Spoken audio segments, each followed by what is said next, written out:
Welcome back, and it's day one officially of Strixhaven previews, and we got a bunch of them, so let's get into it. Star Pupil was actually one of the cards that got revealed over the weekend. It's 1 white for a 0/0 human wizard common, but enters the battlefield with a +1 counter, and when it dies, it puts counters on it put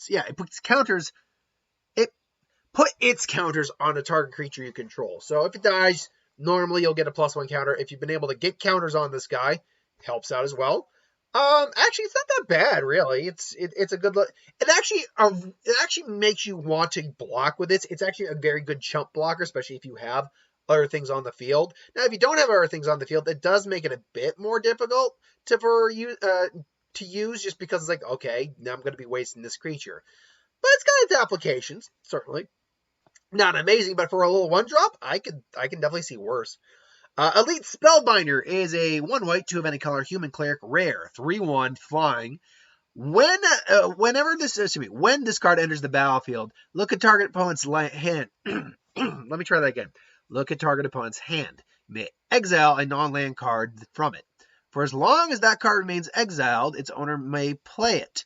But a spell cast this way costs 2 more to cast. So in essence, you're basically kind of putting one of their cards somewhat out of commission for a little bit, but also making it more difficult to cast. So if they got like a big card in there, or they got a kill spell, you're going to have to make them work for it with this card. Now, that being said, apart from that, does this card do anything? Well, it's a 3/1 flyer. That's for 3. That's certainly not bad, but it's also going to die pretty easy to things like Rip Apart, for instance. I mean, don't get me wrong, it's 3 damage, but still. 1 white, 1 red for Lorehold colors, basically. Uncommon sorcery, choose one. Rip Apart does 3 damage to target creature or player, or destroy target artifact, or enchantment. So I heard some people say, what was it, a braid? It's like if it was thank God's a sorcery, because otherwise a braid is screwed. I'm like looking at it, it's like, what does a braid do again? And I looked it up. I'm like, oh yeah, basically it's almost a strictly better version of a braid, except it's sorcery speed and 2 colors only. So yeah, kind of. And I mean, yeah, if you're in white-red, you want to play that card. 100% you want to play that card. Venerable War Slinger. 1 white, 1 red, 1 of any color for a 3/3. Spirit Cleric, rare, Vigilance Trample. I love the fact, we'll see more later on, that white and red spirit decks are going to become a thing. Hell, I'll consider making a deck. When this card deals combat damage to a player, you may return target creature card with mana value X or less from your graveyard to the battlefield, where X is the amount of damage this card dealt to that player. So this is actually kind of cool. It's got Trample too, and Vigilance, so it's always going to be able to block after it attacks. And as long as they don't have like anything beefy on the field and you can pump this up, you're going to be getting that effect off once or twice, certainly. How often you're going to get that effect off beyond that once or twice, and how effective that effect will be is all going to be dependent on how much damage you can get through and what you keep in your graveyard. So, for instance, let's see, what was it again? You may return target creature card. Yeah, like you get Elite Spellbinder again. These guys could actually play very well with each other. Star Pupil, there you go. And a Star Pupil dies, put the counter on him. You got some combos working there. Potion of Empowerment. Now, this one's in, I believe, Chinese or Japanese. One of the two. I think it's Chinese. You gain 1 green for a instant. You gain 2 life. Target creature gets +X until the end turn, where X is the amount of life you gain this turn. That's actually kind of cool. So you're getting a little bit extra life, which is great. But also you're going to get a boost depending on what other life you gain that turn. So it's all going to be dependent, really, on what life gains in the set. Now, obviously, this works well with pests, which when they die, you gain 1 life. But is there anything beyond that? Well, given that white is, I think, one of the biggest life gain colors, I'm sure you'll be able to get something off with it. Semester's End. 1 white, 3 of any color for an instant, rare. Exile any number of target creatures and or planeswalkers you control. At the beginning of your next end step, return each of them to the battlefield under your control. Each of the creatures enter with an additional +1 counter, and each of the planeswalkers an additional loyalty counter. So it's pretty much a blink effect till the end of turn. If you're looking to save your creatures from getting destroyed from like a board wipe, actually this is a great board wipe saver. Someone like not obviously a Supreme Verdict isn't around, but someone's Supreme Verdicts or something akin to that. Annihilation, Day of Judgment, Damnation, an easy way to save your cards, and then they come back even stronger. So I can dig that, and 4 mana, that's not a terrible cost.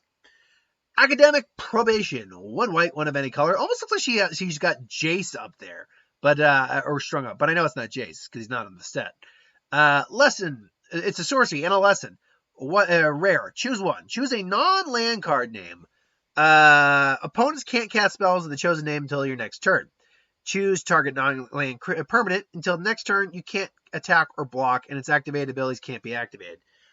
So basically, you got a kind of a rest for a secondary ability and a detention sphere-esque ability. I don't know. This one's just kind of okay. It's not amazing. And the reason for that is it's, excuse me, I got like something in my ear. I don't know. This one just, without knowing what's in your opponent's hand, it's really difficult to have anything be useful with this. Beaming Defiance is 1 white, 1 of any color, instant rare, or instant common. Target creature you control gets +2/+2 and gains hexproof until the end of turn. Good, hey, if nothing else, it's a good way to protect your creature, and it gives them a little boost, so that's not bad. Should note, today was pretty much the Lorehold day on, in terms of reveals. I'm guessing each day is going to be focused a bit more on one of the each guild. So tomorrow, if we're going by like that, how we saw the packaging, I'm going to guess Prismari is the next one. Thunderous Orator. 1 white, 1 of any color for a 2/2 Wizard Core, uncommon. Vigilance. When this card attacks against flying until the end turn, if you control a creature with flying, the same is true for First Strike, Double Strike, and Death Touch, Indestructible, Lifelink, Menace, and Trample. Should note, you do not see Vigilance on there. Or Reach, for that matter. I mean, look, great if you... Oh, because he's got Vigilance. Duh, Brent. Dumbass. Okay, you don't see Haste on there. Better? Okay. Of course, then again, it has to attack, so that doesn't work. Okay, you don't see Reach. Whatever. Anywho, again, good in circumstantial scenarios. Like, put this with Crystalline Giant. Now you got something to work with there. Actually, now you have quite a bit to work with there, because it can easily gain Flying, Death Touch, Lifelink, Menace, Trample, and First Strike. The only thing it can't gain is the Double Strike and Indestructible, but there's other ways around that as well. So it's a 2-drop with no downside. So even on its own, it's a 2-drop with Vigilance, so that's good. That's just good. Ageless Guardian, 1 white, 1 of any color for a 1/4 vanilla creature, Spirit Soldier. It's just your standard 2-drop. And for 2-drops, it's got a good butt. So there you go. Dueling Coach, 1 white, 3 of any color for a 2/2 Human Monk.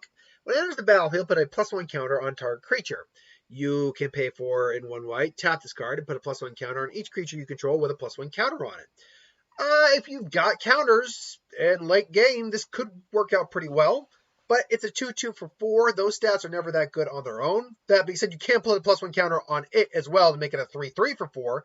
Which is still not the best, but because it doesn't do anything otherwise. You have to wait to get that ability. Although, you're playing it for the 4 mana, chances are you could get to the 5 mana the next turn, but that's assuming there's +1 counters. It's too circumstantial for my liking. Radiant Scroll Wielder. Now, we've seen his ability before, but 1 white, 1 red, 2 of any color for a 2/4 Dwarf Cleric, rare. Instants and sorcery spells you control have lifelink. At the beginning of your upkeep, exile an instant or sorcery spell at random from your graveyard. You may cast it this turn. If a spell you cast this way would be put into the graveyard, exile it instead. So not only do all your instants and sorceries have lifelink, assuming they're doing damage, but they're also able to basically come back again if you want for a single turn. Good, but only in the right design state. Like, only in the right way, only in the right type of deck. Really only works in the right type of deck, so I'm trying to get at. Return Past Caller. 3 of any color, 1 red, 1 white, and 1 hybrid white-red mana. I haven't seen this since, I believe, Tarkir. This type of summoning, or it wasn't even farther. Was it Alara? No, it was Alara, I think. We haven't seen this since Alara, where we've had the hybrid mana mixed in there as well, which is really cool. Fly, it's a Spirit Cleric for 4, and it's a 4/2. When it enters the battlefield, return target Spirit, instant, or sorcery card from your graveyard to your hand. So it's recursion. It gets your guy back. It gets a card back. I'm sure we're going to be seeing a cycle of these for each college, where it's basically the hybrid and that probably that mana cost, but they each do different things. So yeah, I dig that absolutely. Is it 6 mana is steep for something that's clearly not going to live very long, but it's designed more to get something back? If it can live a turn, that's great. If not, it's more designed to just, bring things back from the grave.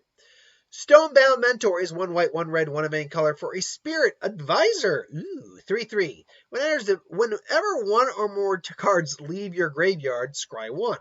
Now, see, there's clearly a lot of graveyard stuff which is weird to say with red, but there's a lot of graveyard stuff with this set, with this color combination, which is really interesting. You don't get that with white-red almost ever. So they really are playing in a new space when it comes to white-red, which is very interesting. The card itself, especially when you get cards like Radiant Scroll Wielder, or, Return Pass Caller. What else do we have here? Venerable War Slinger. Yeah, I mean, it can definitely work. Certainly can work. Lorehold Excavation is 1 white, 1 red. Enchantment, uncommon. At the beginning of your end step, mill a card, white, red, mill. Never thought I'd see that day. If it was a land, you gain 1 life. Otherwise, you deal 1 damage to each opponent. And you can pay 5, exile a creature card from your graveyard to create a tapped 3/2, red-white spirit creature token. So it's going to mill you, but you're either going to be getting a card or getting a life because of the land, or you're going to be pinging them. So this is a clock. This is actually a clock. Add on to the fact that, you can benefit over getting creatures in your graveyard by, as long as you have 5 mana, by basically just bringing out spirits and stuff if you can't bring the creatures back. So it's interesting. I don't know if I would use it, but it's interesting. Very interesting. Let me see if I get this name right. Velomoccas Lorehold. Now, this is our Elder Dragon for the Lorehold College. 1 white, 1 red, 5 of any color for a 5/5 Elder Dragon, Mythic Rare, Flying, Vigilance, and Haste. Now, this disproves the theory I had in my head from seeing Silverquill that they might all be modular dragons. They're all going to be different in this case. He has more abilities on him than Silverquill as well. The Silverquill gets double strike. He's only a 2/5, whereas he's a 5/5 with Vigilance, Haste, and Flying, which means he does work immediately when he comes out. And the work he does is when he attacks. Look at the top 7 cards of your library. You may cast an instant or sorcery card from among them with mana value less or equal to this card without paying its mana cost, and then put the rest on the bottom of your library in any order. So you're getting a free 7 or less instant or sorcery spell from every attack this guy does. I'm gonna be honest, this guy's better than Silverquill is, and I like his art. I like Silverquill's art more in terms of the expanded one. This art though I think is better than Silverquill's regular art. Silverquill does give you more options in terms of what to do, but it also, when you compare Silverquill to this, I don't think it's much of a contest. Yes, Silverquill and this guy could kill each other in a fight.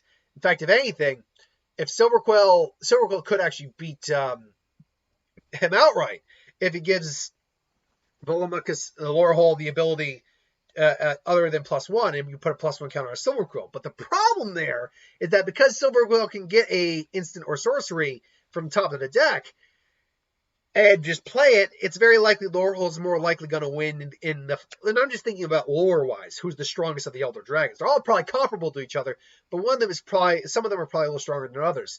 Right now, I lean towards Lorehold being stronger than Silverquill. We'll see what Witherbloom, Prismari, and Quandrix look like in comparison to their respective dragon counterparts. But it looks like Lorehold's a stronger of 2. Now, the one catch is that he is 2 mana more expensive, and that 2 mana it's a hefty cost. But if you get this guy out, you're probably A, already ahead, but B, gonna win the game. Unless they counter him, which is possible. Oh god, Q names. Quintorius Field Historian. 1 white, 1 red, 3 of any color for a 2/4 Elephant Cleric, legendary creature. Spirit creatures you control get +1/+0. And whenever 1 or more cards leave your graveyard, create a 3/2 red-white spirit creature token. 2/4 for 5 is pretty steep, but obviously you'd want to be in a spirit deck with this guy. And I mean, the spirits that he's able to make would become out as 4/2s instead of the 3/2s. So I don't know, if you run in a white-red spirit deck, one of these guys is probably a good option to have. Lorehold Pledge Mage is 2 hybrid mana, Lorehold colors, and 1 of any color for a 2/2 core shaman with first strike. And whenever you cast it with Magecraft, that when the effect happens, you give it +1/+0. So honestly, that's pretty decent. Honestly, as a common, that's a pretty good card.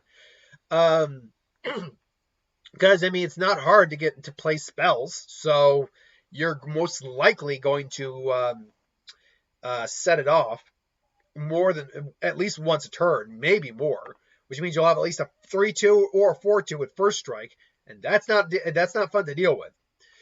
So yeah, that's not bad. Now the campuses apparently are dual lands. Lorehold campus is the white-red one, but they're scry lands. Pay 4 and tap and scry 1.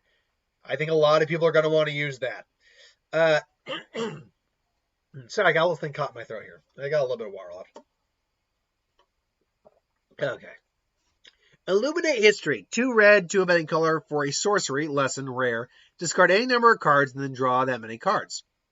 Then, if there are 7 or more cards in your graveyard, create a 3/2 white and red spirit creature token. It's not bad. It will replenish if you need basically to kind of freshen up your hand. If you've got like a stale hand going on, this card could, especially if you play a lesson to get this card or a learn card to get this card into your hand. There's definitely benefits to it, certainly. But I mean, I just don't see it being a very viable strategy a lot of the time. And it'll put a body on the field if you play your cards right. So it's better late game, certainly. Go Blank is 1 red, 1 black, 2 of any color for an uncommon sorcery. Target player discards 2 cards and then exile all cards in that player's graveyard. So basically, it is a strictly better Mind Rot. That's exactly what this is. This is a strictly better Mind Rot. And Mind Rot's still pretty good, so there you go. And it's going to screw over your Lorehold players because you're getting rid of the graveyards, basically. Although, actually, it doesn't screw them over as much because a lot of these guys have when something leaves the graveyard. So, tip for that, take that for what it's worth. Blade Historian is, and I hope we're getting a cycle, or like I hope we're getting a rare cycle of 4-color mono cards. 4 Boros mana, 4 Lorehold mana, for a 2/3 human cleric. Attacking creatures you control have double strike. Well, that's just all fun and dandy now, isn't it? Look, double strike is not a mechanic you want to take lightly, especially if you got a couple 3/2s on the field. Seriously, this card and maybe just 2 spirits, you now are immediately swinging in for 18 damage. So you need to be careful when you're dealing with double strike. Yeah. And hell, there's literally just a lesson that creates a spirit. The spirit summoning. It just creates a spirit. Reconstruct History is 1 white, 1 red, 2 of any color for a sorcery uncommon. Return up to 1 target artifact, up to 1 target enchantment, up to 1 target instant, up to 1 target sorcery, and up to 1 target planeswalker card from your graveyard to your hand, and then exile this card. Yeah. I mean, don't get me wrong. Chance of you doing all 4 of those, 5 of those, it's slim to none. But the chance of you doing about 2 to 3 of those, hell, just 2 of those makes it worth it. 3 of those, oh yeah. 4, 5, it's good night. So yeah, don't sleep on that one. Do not sleep on that card at all. Ifrit Flame Painter is 1 red, 3 of any color for a 1/4 Ifrit Shaman. Now, most of the day has been like Lorehold cards, but as you saw, there are a couple cards, especially we'll get later to the top, that were other places as well. Others as well. Ifrit Flame Painter, 1/4. Double Strike. Whenever this card deals combat damage to a player, you may cast a target instant or sorcery card from your graveyard without paying its mana cost. If that spell we put in the graveyard, exile it instead. Great if you can get the damage in.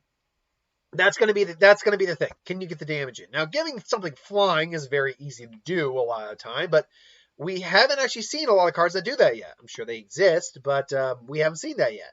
That said, entirely, it's not unreasonable at all to think you might be able to get it done. Strict Proctor. 1 white, 1 of any color for a Spirit Cleric, rare. Flying. 1/3. Whenever a permanent enters the battlefield, permanent entering the battlefield causes a triggered ability to trigger Counter the ability unless its controller pays 2 of any color. So it's, first off, a player, not an opponent.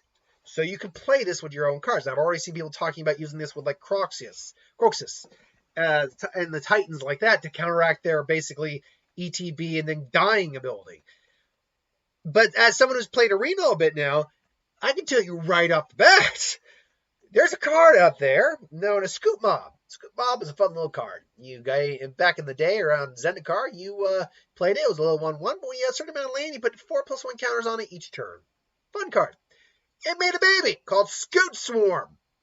Whenever land enters the battlefield, you make a copy of this card. And if you have 6 or more lands, the copy is a copy of, you put an insect on the field. I apologize. Insect token.